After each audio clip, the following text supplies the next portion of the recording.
વાતાદીનું 1.5 kilo motivation પતાઈને હું આવી ગયો તો ઇતિયારે લાખણીની અંદર પણ ઇતિયો કે મારે પક્કા લસ્સી પીવી છે. મેં કીધું ચંબટી બાઈક ઉપર બેહાડ્યો એનું ભાડું લેવું છે, પણ મને કહે નબળા ભાઈબંધી મેં એવું કોઈ ના હોય તો કીધું લે તાર પી. પણ ઓહો અરે હે વીરમાં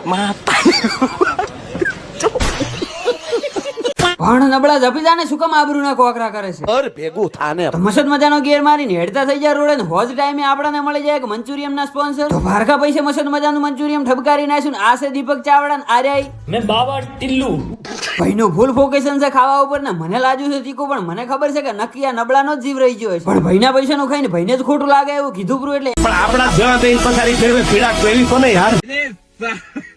તો મસદ મજાના ઘરે પહોંચી જાય ને લાલ કલર નું બુસ્કુટ પહેરીને આપણે આવી જતા આસોદર ની અંદર પાવન ફૂટવેર વાળા નરેશભાઈ પ્રજાપતિ ને ત્યાં રમેલ ની અંદર ખાઓ માં કસમ. આ બધું ભાઈ ભુવાઓને ધૂણવાનું ચાલુ છે ને એને આવે છે માતા, પણ ખબર નહીં મને ચમ કોઈ આવતું નથી. તો મસદ મજાના બેહી જાય ને હોય ઠકણ આવી ગયું લાલ કલર ની બોટલ માં પોણી ને આ બાજુ ભુવાજીને ફૂલડે વધાઈ નાખ્યા. તો પછી ભાઈ આવી જાય ચાનો હબડકો મારી નાખ્યો ને આ બાજુ બાપુ છે ધૂણવા જવાની તૈયારીમાં. પણ ભાઈ રમેલ થયેલી હોય ને રમેલ ની અંદર વ્હાઈટ લુગડા વાળા ઘેડિયા ના આવે તો આખી રમેલ અધૂરી લાગે. વાત સહી. આ બાજુ બેઠા છે અમારા ડીકે સાહેબ ને બેઠા છે બીજા લાખણી મંડળ વાળા વેપારીઓ, તમે કદાચ મોટા ભાગે ઓળખતા જ હશો. આ બાજુ બેઠા છે મારા મિત્ર મંડળ ના આગેવાનો ને ભાઈને કીધું થઈ ગયું છે મોડું જોતો ખરી કેટલા વાગ્યા છે, પણ મારી બેટી ઘડિયાળ જ બંને નીકળી.